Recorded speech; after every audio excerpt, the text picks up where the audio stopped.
We are Geekcentric, and you can be too.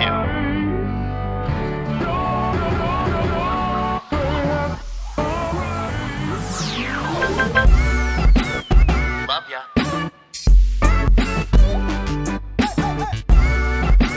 Get home safe, guys. Peace.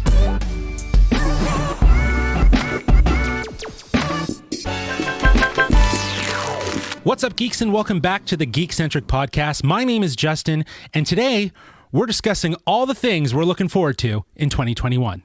In our Season 3 premiere, we decided to take a look back at 2020, albeit a bit of a weird year, but we wanted to celebrate some of the highlights from what was released in the past year. But today's episode, we're looking forward. Before we get to that, if you're joining us for the first time, this is a weekly podcast covering the world of film, television, gaming, toys, collectibles, and all things geek-centric. Joining me for today's episode, we have my lovely co-hosts, the notorious Nate Shelton. And in the screen just to the right of him, we have the Knuckle Puck Kid, Kevin Hudson. Oh, it's Knuckle Puck time? I'm down. What is Knuckle Puck? Oh, is that a thing? You even the Mighty Ducks is beyond your range of what you've seen. Oh no! Like, come on, no! How you guys doing? Good. Doing well? Yeah. Doing well? Yep, this is episode 2 of our third season of the Geekcentric podcast, and I'm really excited for our topic, so let's get right to it.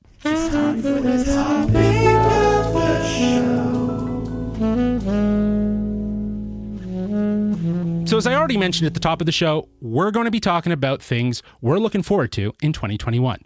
With so many movies, streaming shows, and hell, even collectibles from 2020 being delayed, 2021 could be a big year, pending any more foreseeable delays, of course. In fact, we already got news that the latest 007 movie, No Time to Die, has been delayed yet again from its April 2nd, 2021 date to October 2021. This, along with Ghostbusters Afterlife, Jared Leto's Morbius, and Tom Holland's Uncharted movie have all been pushed. So, with that in mind, we must preface that this list of what we're excited for or anticipating is with the caveat of pending delays or any further delays. Now, much like our last episode, this will be a list of categories, 5 to be exact, and we will round robin the discussion, giving you, our fond listeners, an opportunity to hear what we're excited for this coming year.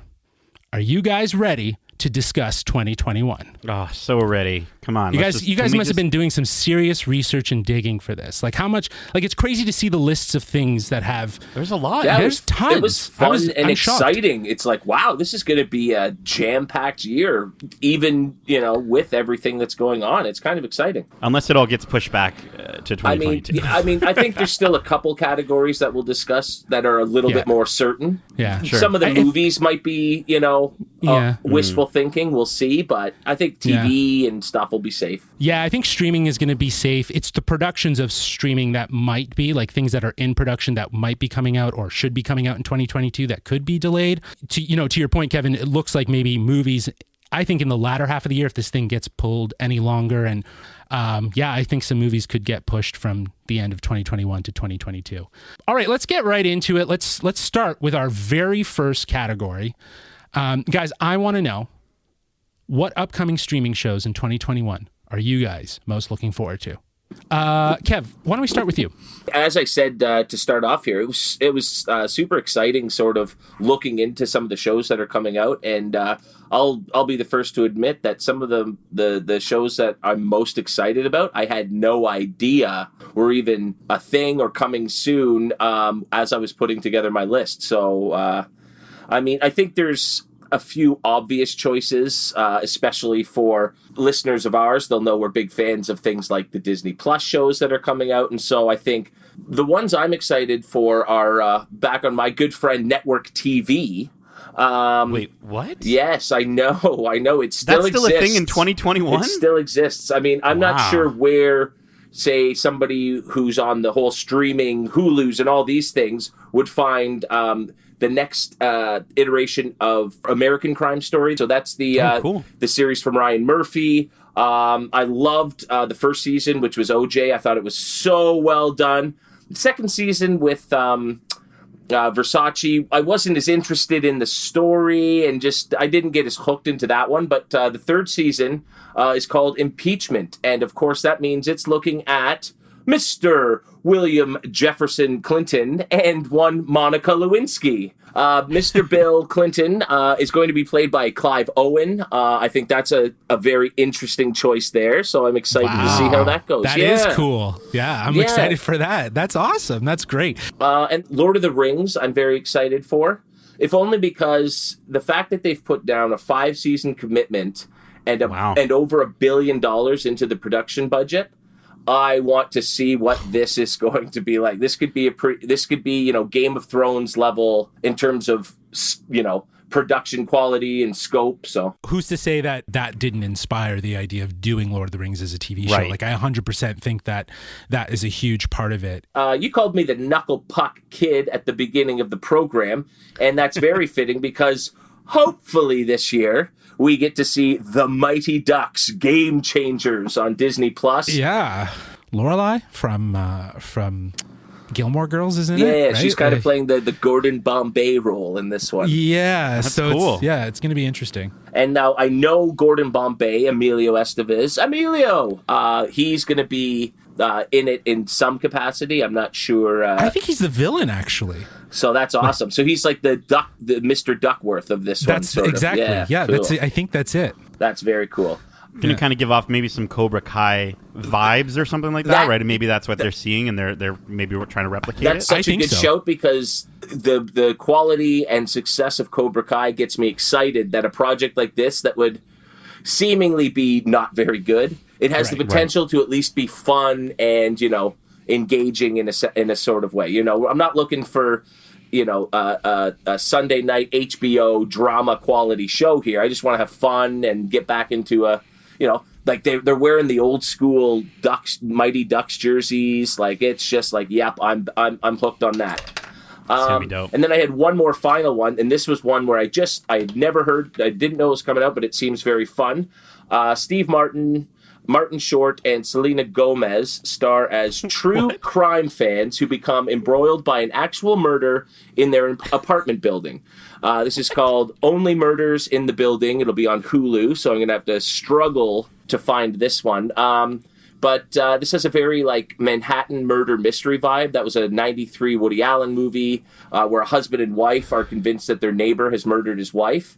But so this sort of seems like it's going to be that fun sort of energy where these true crime fans, are trying to solve an actual crime or mystery, and that just sounds like a lot of fun given the cast and everything. I hope the punch to that joke, though, is that they're the ones that caused it.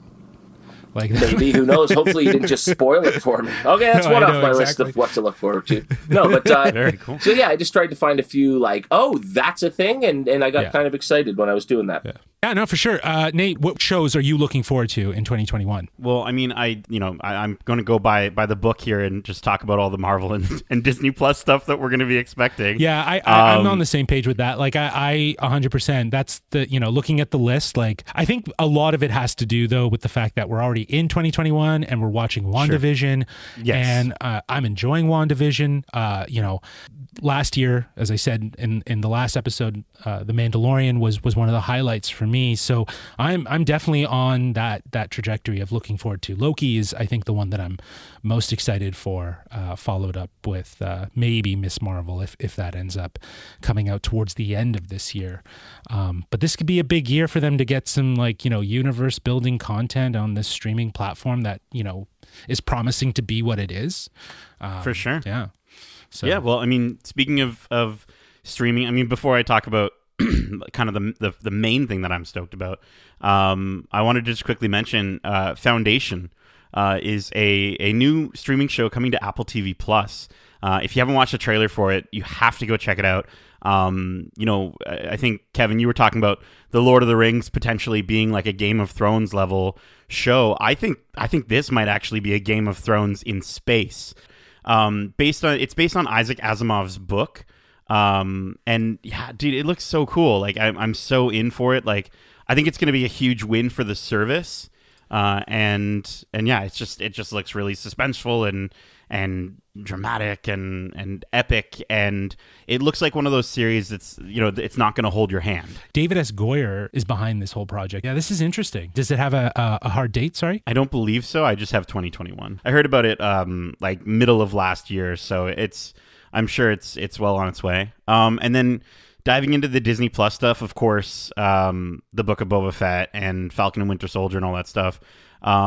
The Bad Batch, I think I'm really, really stoked for.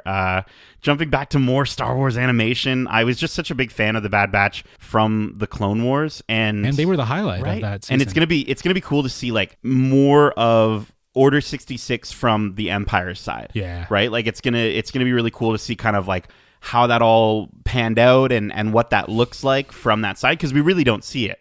We really have just seen more from the Rebellion. So I think it's gonna be really, really cool. And but no, the series that I have to go with is Loki. Yes. This series, like, it looks like everything that I'm loving about WandaVision, except that it's all plot. Yeah. So I'm so excited. So like we're getting the extra Marvel weirdness, and like between the real world unexplained mysteries being explained by Loki just happening to be there, all the way to like how it's going to play to the MCU films in general. I just can't wait to see where it goes. Yeah. And again, this is another series that can make like huge moves just because of how much they can play with space and time. Yeah. So I'm starting to get the feeling that the characters like who, are dead might not stay dead in the MCU. And honestly, if this was any other studio that was doing that sort of thing, I would be worried about it. But with Marvel, I trust them to use, that power with great responsibility. Oh, cheesy. But don't you agree? Like, if any other studio was playing around with the idea of bringing characters back from the dead, it would suck. But I think Marvel actually has the ability to do it in the right way. You know what though? I think though if they could introduce us to another iteration of a character that we've seen that's more from comics and maybe not the traditional, that I'm more interested in than resurrecting a Tony Stark or a Captain America, right? Like, you know what I mean? Like, I don't know if I want to see, like, they've already done that story and they gave that series a good send off. So I feel like what we're more bound to see is the deepening in the multiverse. You know what I mean? And like, I think I said on one of the episodes of our Watch Club, Winter Soldier Falcon series looks, very much like a replica of what a Civil War, or the Winter Soldier movie that the Russo brothers originally did. So that one's going to fit into the MCU pretty well. It's going to be nice to see what it touches on. But I think Loki, to your point, is going to deepen the multiverse, the time, the space, and really kind of set course for that. Because Loki's dead, right? Like, Loki's dead, so he's dead. He's coming back. Yeah, but like, is it just to influence what the next course of events, right? Like, I think Tom Hiddleston will probably bow out at some point. Really? I don't know. I think he's back in. I think he's back in for sure. Well, I guess it'll be. I think after we watch this season, we'll know that, right? We'll know. So, yeah. Super stoked. Yeah. Excited. Justin, how about yourself? What is your top streaming show? Well, again, talking so heavily about it, it is Loki. It is 100% Loki. I think, leaning hard and copping out on this whole geek thing, not to say the choices that Kevin, I'm very interested in the true crime stories and anything along those lines, but 100%, I think looking at that list and just thinking about where I'm at with WandaVision, I'm very excited for Loki. But I think we can all agree, gents, if season 2 of Ted Lasso comes out, none of this matters. You might be right. Yeah. You might be right. Let's move into our next category. What games from 2021 are you excited to see?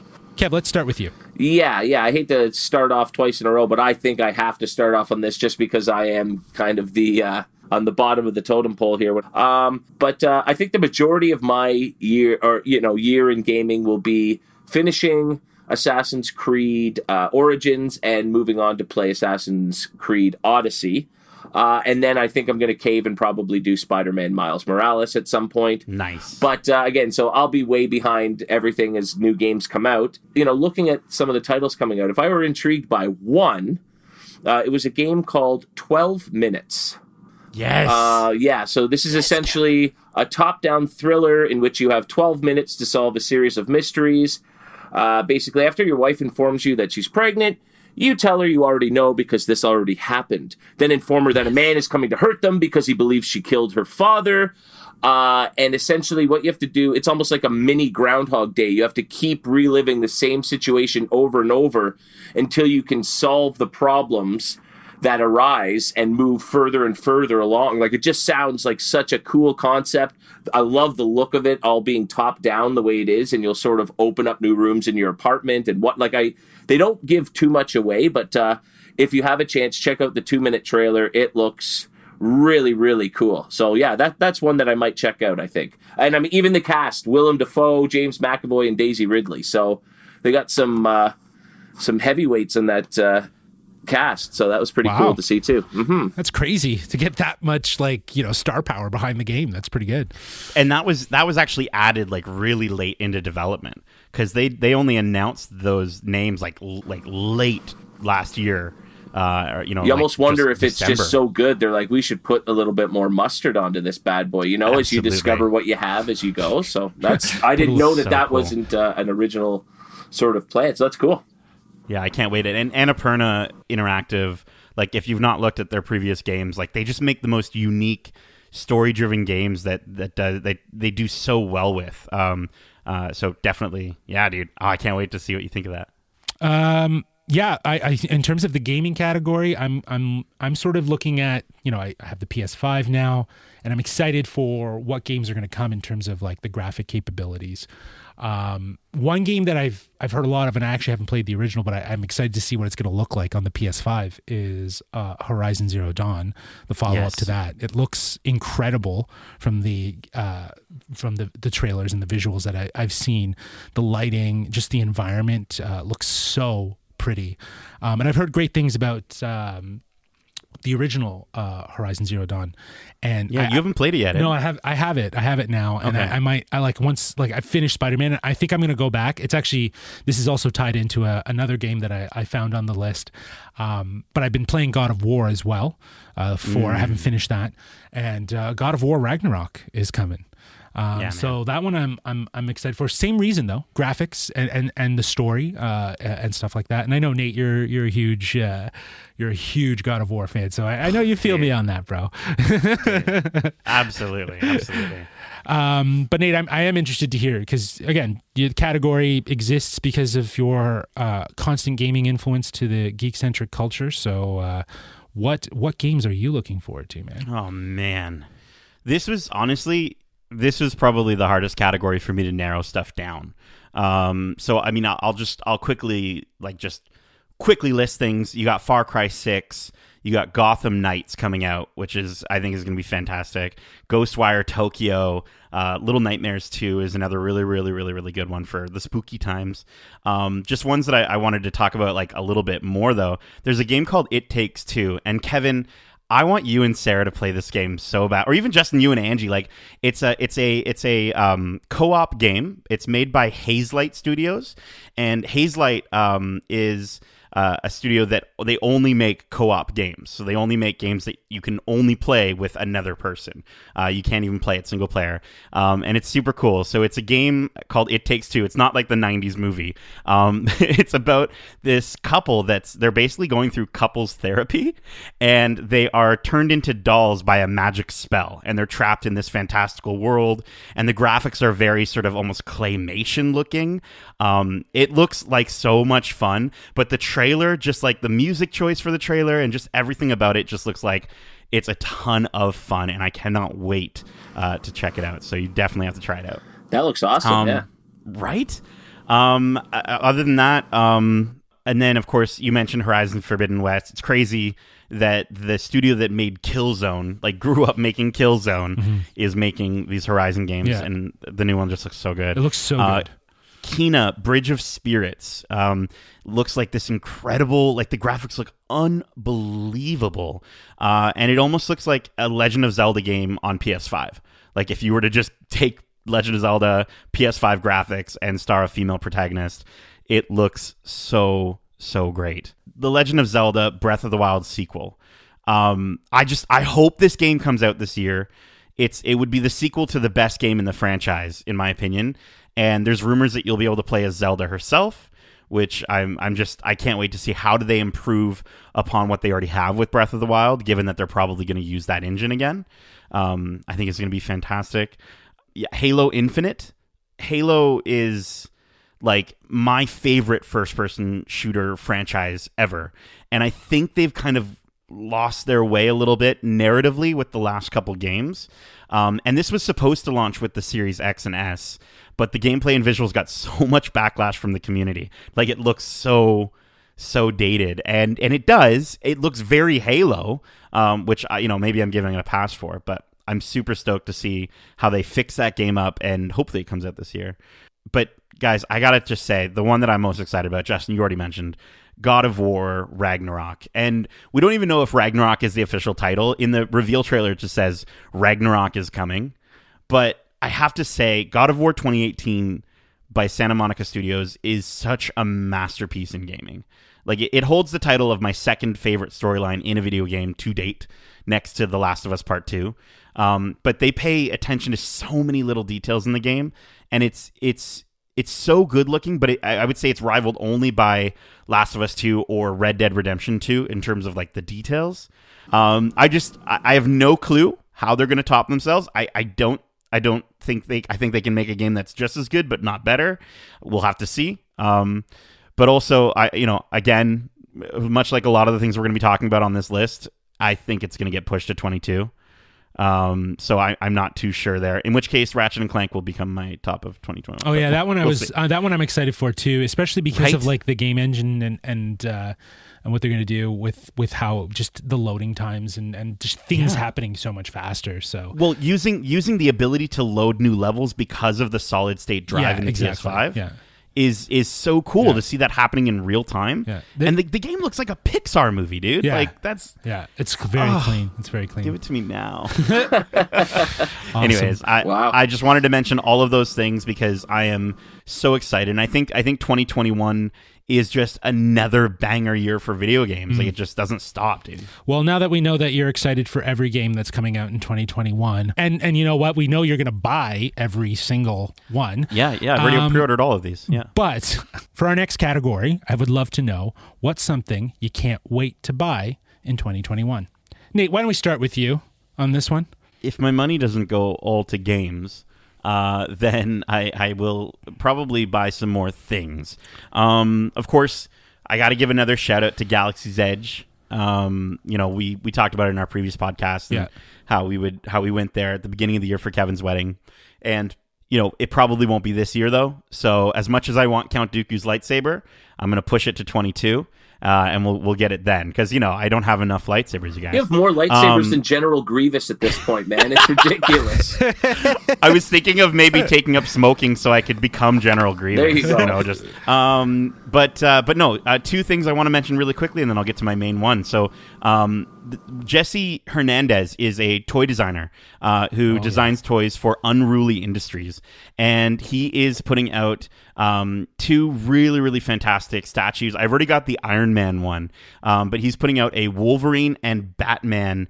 We saw this, right? These statues that he's putting, or these busts, I guess, that he's putting out, right? Yeah. And it fuses like Aztec-inspired artistry with reimagined versions of these characters. And I love how Wolverine, like, he's got him set up looking like a Dios de los Muertos, like luchador. Yeah. Like skull and everything. Yeah, it's really and nice, it looks so detailed. Yeah. So definitely check out Jesse Hernandez. I'm pretty sure he's on the Instagrams and what have you. But, okay, well, let me just talk about the main thing that's coming out in 2021 that I probably shouldn't buy it, but I want it so bad. And it's another statue by Sideshow Collectibles. And we talked about Sideshow again in the previous podcast with my son, my baby Yoda. Yeah. But they are releasing another Mythos statue. And so, as you may know, I love Star Wars, but every now and then I find that Star Wars sometimes blends into itself so much that it can become a little samey, especially with the things that I end up buying. I'll look at, something that I buy and I'm like, wow, that's really too similar to what I already have over here. And so when I saw this statue, I got so excited. So Sideshow's Mythos line, their series, it's like fine art collectibles that allow you as the collector to imagine what could have been but never was. And so their tagline for it is like, myths meant to be initiated by the eye and completed in the mind. It's a little cheesy, but this is a Darth Maul Mythos statue. You gotta look it up. It looks I think I've So seen cool. it. Was it released recently? I think it's up for pre-order right now, so it's going to be coming out soon. I don't think you can order it just yet, but it's so basically it features a dynamically posed Darth Maul with his robot legs. Yes. And his black cloak is all like ripped, and he's leaping off a Sith temple statue of Palpatine as it crumbles beneath him. Like, it's so cool. That's awesome. That's right? so cool. And he's got interchangeable heads. So he's got one where his horns are short, and then another one where when we meet him in the Clone Wars, where he's looking all crazy and he's got his, his long horns and Kenobi.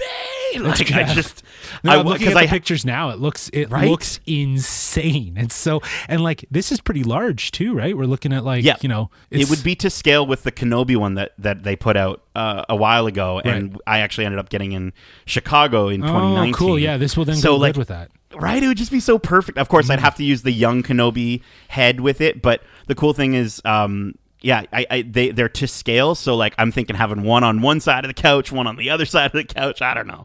So This thing is the price of a couch. You're not wrong. But I don't. Listen. Here's the thing. I got enough couches in my house. I don't have enough Darth Maul Mythu statues. So, just saying. Oh man, that's good. Kev, what are you looking forward to buying in 2021? Well, I'm going to go through a few things here, but I can guarantee that combined, they won't even touch this Darth Maul statue in terms of cost. Maybe some of our listeners have followed us over from the YouTube channel over here to the podcast. And so I thought this would almost be a good time to talk to them about what's going on right now in the world of collectibles, and that is Funko Fair 2021 Funko Fair. Basically, this year they've gone with a 9-day event, each with a different theme, and they're sort of giving their upcoming releases for different popular categories and whatnot. And so I thought I'd quickly break down what they've announced so far and sort of highlight some of the things that I'm most excited for in the world of Pops. So they opened with day one, and the highlights from that day were a few pieces from Star Wars Rise of Skywalker. I gotta say, I was kind of disappointed that there wasn't a nice movie moment with the Emperor and his thing. Like, something completely different than every Pop we got from that sequel trilogy. Do you really need 20 different of the same character, Yeah. Kevin, there's a 10-inch Babu Frick. Come on. True. That saves it for me. I feel like that's going to sell like crazy. Like, that's going to be one of their big sellers for that. That's Baby Yoda 2021 right there. There you go. Absolutely. Imagine you get a Sideshow collectible version of Babu Frick. That'd be dope. I just pre-ordered it. Yeah, in terms of like Star Wars, that's usually like that's my biggest collection, and to see those Pops, I was just kind of like I liked Ben's pose, like Ben Solo's pose. He kind of has that, like, when the lightsaber gets tossed to him, it's like ta-da, you know what I mean? Like that moment. Yeah, that's the exact moment. Yeah. And like the Rey with the cross sabers, that's cool. But to your point, like a moment would have been better for a release for this movie, like something different, even just like a Palpatine with like the him attached. That's what I wanted. That's what I wanted. Yeah, that would have been so cool. Yeah. But then day 2 was Anime Day, so I survived 2 days without worrying about buying anything. And they did show a few new Pokemon, but I'm so far behind in that one. I don't know if I'm. Can I air a grievance that I have with Funko? I'm looking at these new Pokemon ones. Yes, super cool. Psyduck, sign me up. Meowth, let's go. But you have to do the silver version and the gold version of Bulbasaur and Pikachu. Like, it just seems so lazy. Like, I get it that people are going to buy these things, but I also think that also speaks to the sense of how we collect. Like, I'm collecting a lot of Star Wars because I love Star Wars, right? But like everything else I collect, I don't even collect in full sets, right? So like, if you're just going to collect all of the 3-inch or 4-inch Pokemon figures, and that's your collection, and they're traditional, then that in itself is a collection. It doesn't mean you need to have every single one, right? So if you want those iterations and those versions, 100% you're entitled to, and there is a huge fan base. But I think it's like, sometimes you can collect just for the sake of what you want to collect, rather than the collection dictating what you should collect. Do you know what I mean? Amen. So that's very poignant point on Pops, and that was a hell of an alliteration. Day three starts to get my my motor running a little bit more. It's sports day, so I was like, yeah, let's go. The WWE series is doing. They're finally releasing a ring. Yeah, so I am sweet. 100% going to need that for the middle of my wrestling collection. That'll look wicked up there. Yeah. And I love that it's not one of those moments, because it does come, I believe, with The Rock and Stone Cold, but they're not planted into the ring. They're not permanent, so you can put whoever you want. But also on Sports Day, the next wave of Major League Baseball players, and boom, Vladimir Guerrero Jr. We finally get a Blue Jay pop. I've been dying for this one for like 6 years now, so to get a Blue Jay is great. I think after we win 3 World Series in the next 5 years, there's going to be lots of Blue Jays pops coming out, so I'm stoked for that. Day 4 was Marvel. Thank goodness I do not collect this series, because I think there's probably 300 or 400 Marvel pops. Now, day 5 was movies, and they seem to have a real strong focus on the 90s here. We're getting Cool Runnings. We're getting... Really? So far, it's just the guy with the egg and John Candy's character, but... Sanka and Irv Blitzer. So see, Nate, you'll grab those, right? Like you'll I'll pick 100% those grab up. those, yeah. I'll get the whole team. Are you kidding me? Yeah, Imagine if they they do a came bobsled. if they did a bobsled, I'd get Yes. that and John my Candy gosh. for sure. And then get the Swedes in there. I wonder if that's how they're going to do the remaining 3. Oh, so Yeah. they'll be in the bobsled? Cool. Yeah. Oh yeah, I can't wait. Yeah, no, they're a lot of fun. I mean, The White Man Can't Jump has got a couple coming out, but the 90s movie that they're doing that I'm most excited for is 100% The Mummy. Rick and Evelyn look really great with the sword and the torch, but then The Mummy with the still not fully That's formed so face. cool, right? It's a wicked That's looking sick. mold, yeah. And that's one of my so cool. favorite movies from the late 90s. I love The Mummy. One more set, not from the 90s they did, was actually for Fast and Furious 9. And Yes. you've got like a really pumped up Vin Diesel. And then you got John Cena with like a full head of hair, which absolutely must be a wig. But I know... On the one of pop? no, but just as an okay. actor, because that guy's Yeah, losing yeah. his hair by the day. But I know one of our listeners, Mike Hogan, actually said he's excited for that one, just to get Cena with the hair. So moving along quickly here, day 6 was TV. This was one I was looking forward to. There's Frasier. You got Frasier, Niles. You got Martin and Eddie. Frasier is such a good show. Criminally underrated, not by award standards. It won every award for a lot of its 9-year it was run. really but, good writing on TV. Man. It yeah, was but I mean, funny. Friends kind of dominated with our age group, but watching Frasier, man, that is a smart show. Smart stuff. Yeah. But then, obviously, the highlight of the day, this is probably what I was looking forward to most throughout the entire thing. We get some Office pops, and we finally round out the entire cast and crew of the main characters. You've got Phyllis, you've got Oscar, you've got Ryan, both pre-job promotion to corporate, and then post with the blonde hair when he's in his downward spiral. Got to get both of those. But then, Creed. And not 1, not 2, but 3 different molds of Creed. And I love the one with the mung beans. That's great. Just in the neck. They smell like death, but they're very nutritious. Dude, I love the idea, Kevin, of like you missing out on the pre-orders for these, and then you have to meet someone in some back alley and be like, "So you got the Phyllis? You got the Phyllis for me?" Well, I did miss out on the Creed ones, the specials. Oh, no. So I'm gonna have to pay through the teeth for them. They sold out within an hour of the announcement. Really? Yeah. Wow. Yeah, they're exclusive to one store. I'd never really even heard of it or bought pops from there. I went on and they were all sold out. So I got orders for all the other ones, but but there was also another an animated TV pop that was announced this day that I think Just you might have Oh, yeah. been I a bit pre-ordered excited that about. sucker as soon as you sent it to me. They announced finally for the Teenage Mutant Ninja Turtles, the original series, their original animated series, they are doing a Krang. And like not just the brainy Krang in his robot suit.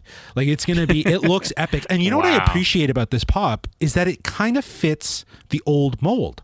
Just because of the look. Yes, it looks like it'll go right in with the other ones. That's what I mean. So it's not like I just got the last episode I was saying the one that I was excited for was the Teenage Mutant Ninja Turtles from the original movie, and I just got those.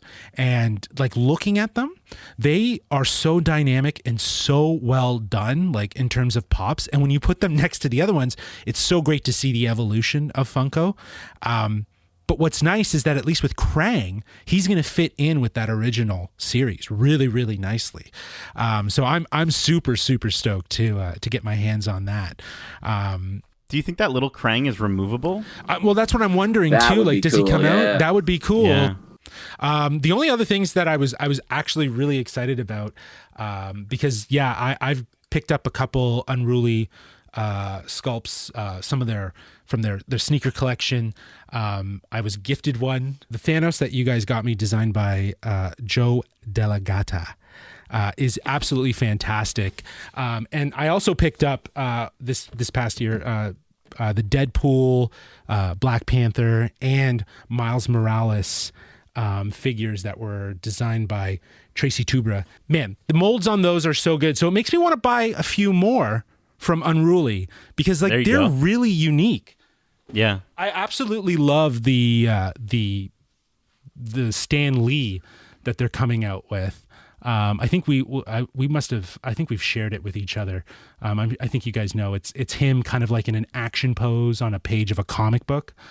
Yes, it's absolutely great. Like it has the right amount of like Stan and like animated, and it's like such a cool representation, because it kind of reminds me of when he cameoed into the Spider-Verse. It really reminds me of that. It looks a lot like that, right? Yeah, exactly. And just the action pose of like him being a hero, I think it just celebrates Stan really, really. Well, he's doing the superhero landing pose like from Deadpool, right? Like, yeah, exactly. So cool. Yeah, it's a really nice looking piece. Yeah. It was sculpted by Gabrielle Soares, and it's painted by Emily Barr. So this is like a collaboration, right? Like it's kind of cool. Yeah, I mean, it looks like it's such a good way to honor him, right? Yes. Like just in the sense of like, I think he would have really dug it, and yeah, it's so cool, and I do like how he's standing on more of a generic comic book, right? Because I think to sort of pin him down into any single one, because he always said, in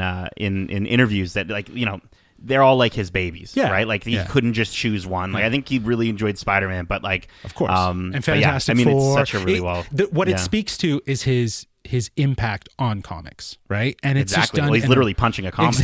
Exactly. Yeah. And he's just represented in a very traditional cartoon sort of lovable way. I was kind of disappointed I didn't get any of the Funko Pops of him. Yeah. And if you try to find any of them, they're super expensive. So I'm like, this is something that's different that will pay respect, and I actually really enjoyed it. So, I might be picking that up this year. Very cool. This year. Okay, this is it, guys. This is a big one. This is our big category. I know we got a lot to talk about. Yeah. And this one was actually incredibly impacted by the pandemic, and that is, of course, movies. Given that this has been such a big year that's been delayed by this pandemic, I think it's fair that we have more than one option here, obviously, something, that we can kind of sink our teeth into a little bit more. I got to say, Mortal Kombat recently, some footage showed up. I'm kind of looking forward to seeing that, man, especially from what I've been hearing. Just the commitment from the director to really kind of pay respect and do it in a very serious way, really kind of flush it out. I'm excited to see what they're going to do. I'm more excited too with HBO Max as a whole, though, because this is going to be a big year for them, because they're going to be releasing movies in theaters and on streaming simultaneously, and I think they're going to dominate. They're going to dominate pretty hard in this category for 2021 by just giving customers more options of how they can enjoy their content. They're also going to kill movie theaters in the process, but I don't think so. I honestly don't think so. Like, no, I know that's opening up a whole can of worms. I know it is in terms of us discussing about it, sure, but I think that there's still going to be room for the movie theater experience, because there's still people that love to go to movie theaters. Yeah, I'll never stop going. Yeah, I mean, nor will I, right? But if I don't need to go and see Space Jam in theaters, maybe I'll stream that. Do you know what I mean? Like, I don't need to spend that money. I'd rather spend that money to be at home than to do that. And I will. That's the other thing too, is that HBO Max is only really kind of working in the States right now. So that means that the US is entitled to this theater and live platform sort of release. We here in Canada are going to have to pay for it. I think by that standard, a lot of people internationally are going to have to pay for it if it is available. You know, they're going to make a lot of money international off of this, right? At the same time. So it could be smart for them. That's why I think that there's strategy to it. But yeah, you know, like in terms of movies, again, that's probably one of many. Mortal Kombat. I know that's definitely on my top 10 list of things I want to see. You know, the 1995 movie is so terrible, but also just delightful in a cheesy way. It's, you know, one of those classic, just bad movies that you can't help but love. But to see a rated R Mortal Kombat with a bit more of a serious tone, we're going to get some gory fatalities. Like, I think they're going to go and try and, with the R rating, they'll be able to highlight some of the things that work so well with the game better than anything has in the past. So I'm definitely stoked for that one. And if they take any cues from like the most recent Mortal Kombat game, it was actually really, really good for what I played of it. And I've heard people who have finished that game and just said the storyline in the game is fantastic. So, you know, to hear that coming from a Mortal Kombat game is encouraging for this. And I also just think the cast that they're getting for this in terms of the different like fighting skills from these people, I think is going to be really, really cool. And I think it's going to make for a lot of fun. Another movie from the HBO Max series. Like, I'm excited for Dune, but I'm excited to see Dune in theater as an example of when we're talking about this, 100% streaming versus theater. Like, I wouldn't buy that and watch that on HBO Max until after I had seen it in theater and experienced that way. And I think that's the difference of understanding a filmmaker's intention and where they want to. I don't think they should feel apprehensive about putting it on streaming and it being like, I think there's enough people that care about their craft that they're going to go to the theaters and see this movie. The only thing I'm worried about, Justin, I feel like it might get a repeat of the Blade Runner 2049 situation where not enough people are going to go see it. Like, again, as starved as people might be for cinematic movie experiences, I feel like it might not hit the mark for the general audiences. And that just that freaks me out a little bit. That being said, I'm still planning on enjoying it just as much though. Yeah, no, like I think you're right, Nate. I think something like Suicide Squad, even with the relative low reception to the one a few years ago, I think this one will put more butts in seats than something like Dune, whether that's justified or not. But speaking of Suicide Squad, that's certainly one I know I'm looking forward to, just to sort of, because that was one of the worst comic book movies of the last 10 years at least. So like, go at it, try it again in your sort of reboot cool. Yes, absolutely. Yeah, and with James Gunn being attached, like, yes, you can literally see the trailer now, like from the director that brought you Guardians of the Galaxy. Like, I'm sure Marvel's going to be okay with them playing with that and having fun with that. They don't need to. They don't need to. No, they don't. They don't need to attach. Everyone knows who James Gunn is because of the success of Guardians and he's of the like Galaxy. one of the more participatory directors in terms of Twitter and everything out there, and he's been blowing a lot of smoke up his own butt for this one. I think he's pretty proud of it. Like, he does sound like he's like excited for people to see it, which is he saved them. That's why. You know what I mean? Like, he's probably saved. You know, their failed attempt, right? And Suicide Squad being another one of those, you know, I think a trend that we're going to see in 2021, movies that play into streaming shows, right? Like, we've got the streaming show that's going to be coming off of it with John Cena, right? So, like, the fact that we're going to see that, I'm stoked to see how they work it all in. I hope it's the first DC movie that actually makes me super happy, because I thought that was going to be 1984 Wonder Woman, but it was not. So. No, I agree. And I think that, you know, again, that's another film that's coming to both HBO Max and theaters same day. So it's pretty crazy to think something like Suicide Squad might find both sides being very interested in both options. So and what other movies are on your list, Kev? I mean, I'm stoked for Godzilla versus Kong. I liked the first Godzilla. I don't know why everyone hates on that one so much. Like, did you like number 2 though? Number 2 was okay in terms of monsters fighting each other, but number 2 is number 2. Yeah, I didn't love the characters, their decisions. I liked Gareth Edwards' take on doing a Godzilla movie. and Kong Skull Island was really good, I thought. Yeah, I liked that. Yeah, I did I actually really enjoyed that. Especially coming off, I really am a huge fan of Peter Jackson's King Kong, but I like the monster horror sort of side, and creating the universe, if you will, as they're doing with this. But yeah, look, the new trailer that dropped on Sunday looks really good. Yeah, it looks. If you want to watch two giant monsters in a city beat the crap out of each other, it's gonna do it. But are you gonna pay to watch that at home, or are you gonna go to a theater? I think it got pushed back to May 21st now, but that's sort of where they're aiming for. I don't think theaters will be open here by then, so I won't have a choice. I would prefer to go to the theater. March 25th. I saw that one got moved. I mean, I found it would really hard. You'd look at 3 different websites and they'd have 3 different dates for certain movies, right? That is true. That is like true. Another one like that just got pushed back the other day is No Time to Die. I'm definitely excited for that one, but I'm not getting my hopes up yet, as it's been moved back basically a full calendar year at this point. Yeah, but they really need their return on investment on that one. Do you know what I mean? I think that I'm fine with that. It looks great. So I'm fine waiting for a good movie in the right situation if they want to make money. I'm fine waiting. I'm patient. One more on my not quite top of the list, but that I'm interested in is actually probably the first big movie to come out, which is Raya and the Last Dragon, which I believe drops March 5th on Disney+. So I'm definitely excited for that. As I mentioned in our previous episode, I think it's going to represent ancient China better than Mulan did. Yes. So it being a premier access, I'm totally fine with, because I think it's actually going to be worth it.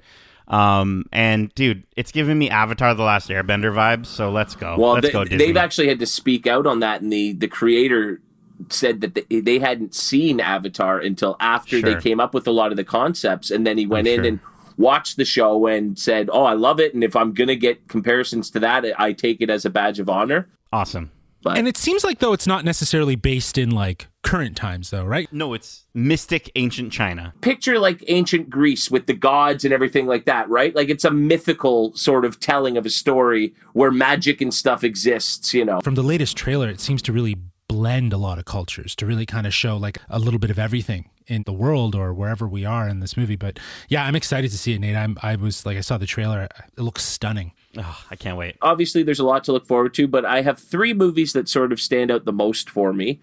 In this day and age, you get so many action movies, superhero movies. A lot of them feel very much the same. And so anytime I can get a Wes Anderson movie thrown into the mix, I'm excited. The French Dispatch, great cast as always. Wes Anderson always knocks it out of the park. So my next choice, I never thought I would say I was looking forward to this guy's movie, but Baz Luhrmann's Elvis. Tom Hanks is Colonel Tom Parker. Austin Butler as Elvis. He's mostly a Disney Channel regular, but we would have most recently seen him in Once Upon a Time in Hollywood. Tom Hanks in anything, I'm down. And then it's just such an interesting time in music, and you're going to get probably some really fun characterizations of B.B. King and Little Richard, and Elvis is honestly one of the greatest performers of all time. I love him, and so I'm excited for that one.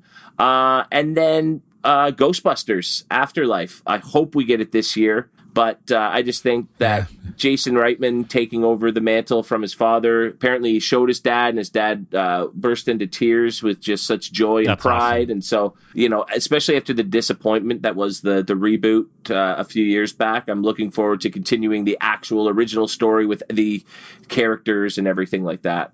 Because that reboot had nothing in terms of, being even atmospherically sort of creepy, and you're dealing with ghosts and stuff. Get in it, get into it. It was too jokey and hokey, so getting a little balance to that will be a lot of fun. But yeah, again, there's 100 movies, and you guys are going to talk about more, so I'd love to see what you guys are most excited for. Nate, why don't you go ahead and start with what you're most excited for movie-wise in 2021? Yeah, for sure. You guys, Kev, you mentioned a ton of them, which is awesome. Dune, No Time to Die. Justin, you mentioned Suicide Squad. I got a few that are maybe a little bit different. Of course, Raya, as I mentioned, I'm just so stoked for. Yeah. I'm excited to see if Black Widow, if we get it on that premium access. I hope we do. There's a rumor that we'll see that in May on premium access, and they'll just bite the bullet. I gotta say, I'm super stoked for Luca. Soul coming out was my top movie of 2020. And Luca being Pixar's next film, I think just looks absolutely beautiful. It's a celebration of Italy, and it looks like a whole new animation style for Pixar. So I think it's going to be a really, really unique film, and another kind of new animation style for an established studio that is beloved is coming from Studio Ghibli. They're going to be putting out a movie called Earwig and the Witch, which is their first full CGI film, which I love Studio Ghibli stuff. Princess Mononoke is one of my favorite of their films, or Howl's Moving Castle, or Kiki's Delivery Service, right? And so to see this full CGI, it looks a little weird, but the character design is, I think, Studio Ghibli's strongest attribute. So to see that done in CG is going to be interesting. Antlers, I think, looks horrifying. Yes. I just can't wait for that because I just want to be grossed out, and I'm super stoked. And speaking of being super scared, Candyman, I think, is another really, really cool horror film that's going to be coming out next year that was pushed back. A documentary that I'm really, really stoked for is The Beatles Get Back. Yeah. Oh, yeah. Right? Like, we talked a little bit about Peter Jackson, Justin, you mentioned with King Kong, but the work that he can do with his team on restorations of old footage, like there was that World War One movie, I think. I'm upset I didn't see it. My brother and my dad never goes to movies in the theater if he doesn't have to. But they went and saw this and both said it was just fantastic. So yeah, definitely check out They Shall Not Grow Old if you get a chance to see what we're talking about, because that footage looks like it was shot yesterday, and the preview on Disney Plus for The Beatles Get Back looks like it was shot yesterday. Like, I feel more connected with these people that you think are legends and infamous, and they're just dudes. Like, yes, they're insanely talented, but they're just dudes at the end of the day, and you get to see their life and what they're all about, and just super cool. Quiet Place 2. Ooh, yeah. Right? We saw the trailer for it, and it has like jump scares just in the trailer alone, and I remember what it was like watching it in theaters, and just, you know, I know this sounds dumb and cliche, but it was a quiet place. Like, it was so quiet in that theater. Yeah, I'm interested to see how they do that with the second one that's already completely done. But the movie that I'm going to go with, guys, as my top anticipated movie of 2021, I think it's going to get pushed back, but it's got to be the next Spider-Man movie. You know, I think both of the Tom Holland Spider-Man movies have been so wonderful and entertaining, and the fact that it seems that they're going with a live-action multiverse gets me so hyped. I cannot wait. Jamie Foxx coming back as Electro. It's like, okay, yeah, Jamie Foxx is Electro. But Alfred Molina coming back as Doc Ock. I mean, come on. Still one of the best comic book movie villains of all time. He was so good. Absolutely. Yeah. Right? And if this could set up a live-action Miles Morales, you know, we talked about how we feel that the Marvel Universe is we talked about in our WandaVision Watch Club, how they're setting up, Justin, you mentioned, they're setting up Young Avengers. They're setting up the next iteration. And if this third Spider-Man movie really pushes into more of a Miles Morales Spider-Man for the future, let's go. I'm so excited. It says it's going to come out in December. I don't believe them, but we'll see. I think because of that December date, it might actually happen. December is a safe day. We'll be seeing that in theaters on... Let's go. Let's go. Just a couple other movies on my list, other than obviously the HBO Max that I was talking about before. Eternals, another Marvel movie. I really want to know what this is all about, especially because we haven't seen anything. Nothing. Not even like a teaser. It was supposed to be. Yeah, the reason why this one's on my list is because this one should have been out in November of 2020, which means they would have already wrapped shooting and already been in post upon pandemic hitting. But makes me wonder if they're having to do reshoots, or they've done reshoots, or something like that, which is prolonged and pushed this, and obviously with COVID times. So I just want to know what this movie's about, though. 100%. Another Marvel movie, obviously, Shang-Chi. And the Ten Rings. Simu Lee, Toronto-based actor. Really excited to see this movie and see if it can do the same thing Black Panther did for Black culture. Shang-Chi can do that for Asian culture and really kind of hone in on that. But I think on the top of my list is Green Knight. Yes. Okay. I didn't mention it because I thought you might. Yeah. Yes. Let's go. Let's go, Justin. And I'm a huge fan of David Lowery's work. The fact that he's directing it and writing it, it'll gonna be interesting to see what comes up of it, because the visuals in the trailer are stunning. Dude, and Joel Edgerton being in this, Yes. I'm stoked for. Yeah. And Dev Patel, you got Slumdog Patel, Millionaire yeah. himself, Dev Patel, rocking the main character here. I just, you know what? To your point, Justin, this has to be a movie that they're going to have to re-crank out the marketing for, because I think a lot of people have already forgotten about it, which is unfortunate. But I love all the stuff that comes from this studio. So A24. I'm so stoked. It's going to be awesome, and Kevin's going to hate it. I won't hate it. I won't see it. Well, guys, we're at our last topic number 5. Here we go. All right, here we go. So just like in our last episode, we ended by bashing what we didn't really appreciate from 2020. Disappointments, Didn't appreciate letdowns. is putting it lightly. Yeah. Listen, I'm sorry, Greyhound fans, but that movie sucked. I'm talking about you specifically, Feltham. Dude. Oh, yeah, he harped on me for that one. But I thought it would be fun to, with the foresight of looking forward and looking at what's coming out in 2021. What do we think, or what do we anticipate is going to blow absolute chunks in 2021? I can start this list if you'd like, guys. Go ahead, yeah. Okay, so I'll start from the bottom. Venom, Let There Be Carnage. I feel like this could be in that realm. For my second movie, this is one that I feel like I hope it doesn't suck, but I could see it sucking, and that is Space Jam 2.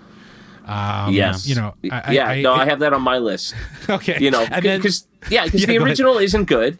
Yeah. It's nostalgic, not good. Yeah, it's nostalgic. So it's going to be a I bad agree. movie, and there's going to be, it's been way too long. Yeah. It's been 24 years. Yeah. LeBron's been a superstar in the world for 13 years. This movie could have come out 13 years ago and been more relevant than it'll be today. It's going to bomb. Right. And I mean, it was unique to see that animation with live action back in the day. That was a huge thing. That was like, wow, how are they doing that? But now we see, seeing the trailer for that Tom and Jerry movie that, I think is also going to just absolutely blow chunks, does not get me excited for animation mixed with live action for Space Jam. Absolutely. I think the top of my list, though, is got to be Morbius. This Jared Leto vampire from the Spider-Man universe. Yeah. I just because feel that's a pure Sony film, right? That's not it like is. And they're trying to incorporate Spider-Man into it, like Tom Holland somehow, or he's going to be referenced, or it exists in the universe. And it's just like, I don't know. I feel like this is going to be bad. I think it's going to be really bad. It's a Sony movie. It's not going to be very good. What's frustrating about them doing a Venom and a Morbius is them trying to hold on to the Spider-Man franchise without releasing it to Marvel. They want to hang on to it because they know it's a cash cow, but I don't know. It's just I'm seeing Variety showing that it's coming out in October of this year, but everything else I'm reading says it was pushed to 2022. So maybe you don't have to read. Maybe you don't even have to worry about it. Well, maybe, but either way, if it's coming out this year, if it's coming out next, it looks like it's going to be awful. It looks like it's going to be bad. So yeah, what's on your list, guys? Kev?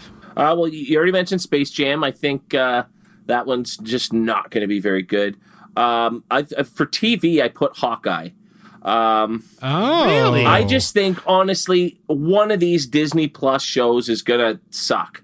I think that's going to be the best one. It may be, right? Given that, it'll surprise people. I know. But no, I just think that one is the most boring character in the MCU to get a show. I don't know. I feel like this is going to give him depth, though. Yeah. To Justin's point, giving it depth, I think this is going to be the first series that makes us cry. I think we're going to cry. I think something really sad's going to happen. I mean, dude, look at what happened with this family, right? I know it kind of gets reversed, but they're back. They text them. It's all fine. They're still though. That first gut punch moment of Endgame is just, if they can pull that kind of stuff off, dude. Let's go. You got a big heart for Hawkeye. I think what really is gonna disappoint, and it would actually be on my list of most anticipated of the year if it wasn't that I just cannot see this going well, and that is Matrix, the fourth movie in the Matrix series. Again, the first one is just so good. I remember liking the second one when I was younger, but rewatches over the last 5-10 years have not been kind to that movie. It has not aged well, and it's just terrible. I just think the Wachowskis haven't made anything good since maybe V for Vendetta, if you want to say that's good. but probably since the first Matrix. Everything else they've touched, Speed Racer, Cloud Atlas, Jupiter Ascending, just steaming piles. Dude, Speed Racer is awesome. Kevin, let's fight. Oh, I'm telling you right now, dude. Future movie combat, maybe. Let's go. But like, they couldn't even do sequels to The Matrix well. Matrix Reloaded and Revolutions are just, turds in a pile. Yeah, I feel like the Wachowskis, there's merit in their intention of the sort of storytelling they want to do, but I feel like, to your point, Kevin, their success was really The Matrix, and I think more or less they were lucky. They got lucky with those, and everything else that they've been awarded to like kind of produce and make and direct has kind of fallen hugely short. It's going to disappoint, unfortunately. But again, because I'm also anticipating it, this is one I hope I'm wrong on. Absolutely. Yeah.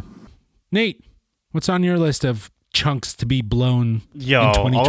All these are going to be the biggest chunks. Like, like when you sit down and it just like, well, that's half the bowl full. Like that's essentially going to be these movies. I mean, listen, it's going to be entertaining. It's going to be worth a fun laugh. I might even go see it in the theaters if we're able to when it comes out. But I think Fast 9 is going to be terrible. Obviously, I think that's not really a hot take. That's a given. That's a given. Right? Okay, fine. It's going to be entertaining, but it's going to be bad. Right. It's going to be a laugh at it kind of movie, right? Yes. So, if that being said, we may have already seen the movie if you just watch the trailer. So, well, yes, I agree with that. We'll watch that. But yeah, no, Space Jam: A New Legacy, I think is going to be terrible. I honestly think Godzilla vs. Kong is just not going in the right direction for me. I think, it's going to be a fun popcorn movie, but it'll be nothing more. And I think... But isn't that all you need from a movie called Godzilla vs. Kong? No. It ain't Shakespeare, baby. But here's the thing. What Gareth Edwards did with Godzilla was awesome. Yes. I just want to go deeper with that. I don't want it to be as but it's just a giant radioactive lizard.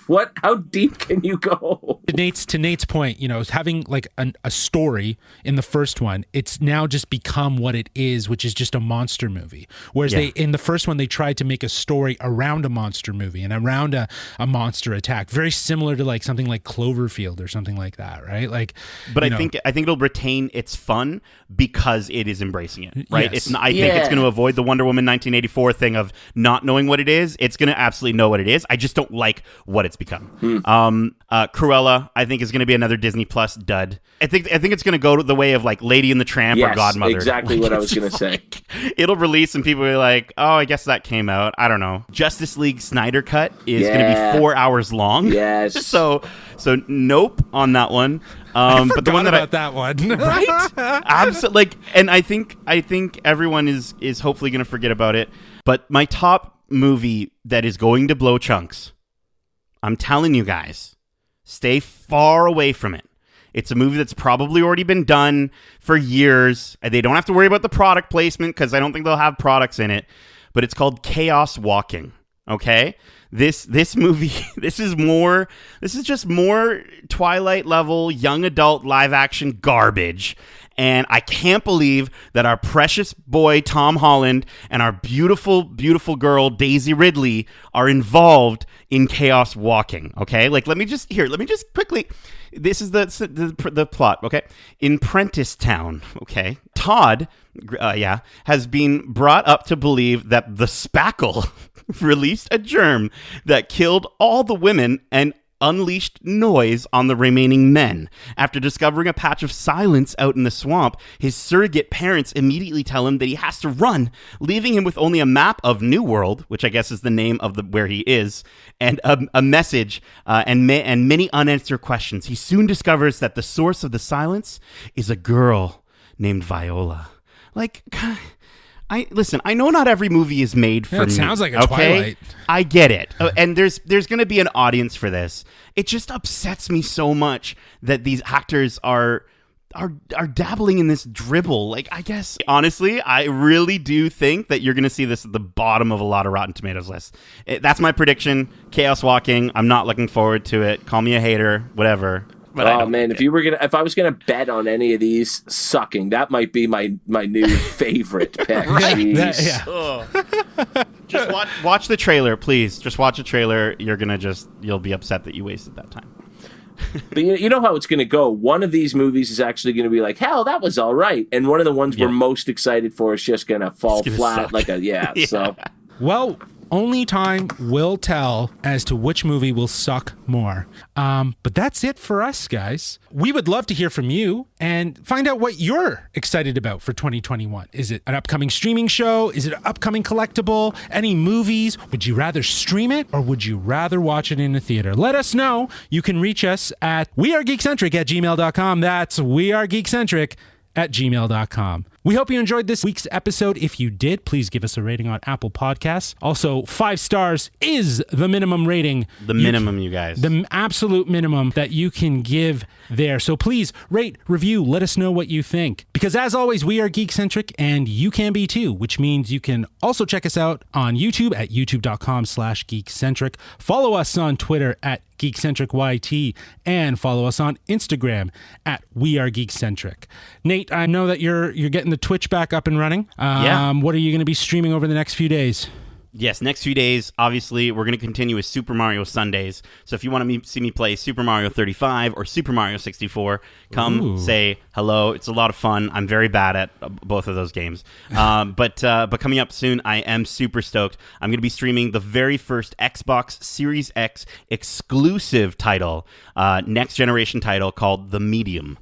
Which is on Game Pass. It actually comes out tomorrow as of this recording. So if you have Game Pass, it's already there. Just download it. It's a super cool horror story that literally has a split screen down the middle, and you see your character in both the real world and this horrific demon world. So it's going to be really, really fun to play and check out. So if you're interested in it, come stop by the stream, twitch.tv/NatePlaysGames. We'll see you there. Yeah, head over to Twitch, show Nate some love. That's it for us. Next week, Kev will be hosting. Kev, we got any ideas for what we'll be anticipating for next week, or are we going to be left in suspense? I'm going to challenge you guys to a game. I won't give anything away. I'll keep the suspense until next week. But yeah, I'm going to challenge you to a game, and it should be a lot of fun. All I can say is, Justin, you're going down. There we go. Probably. I'm really bad at games. Extra points for Smack Talk, boys. So you have to tune in next week to see what game Kev has in store for us. But before that, we do have our ongoing Watch Club series for WandaVision, which we drop every Monday, so be sure to check that out this week. But until then, Kev, Nate, thank you for joining me for today's Look Forward episode. But until next week, as we say, love ya. Stay home safe, guys. Peace.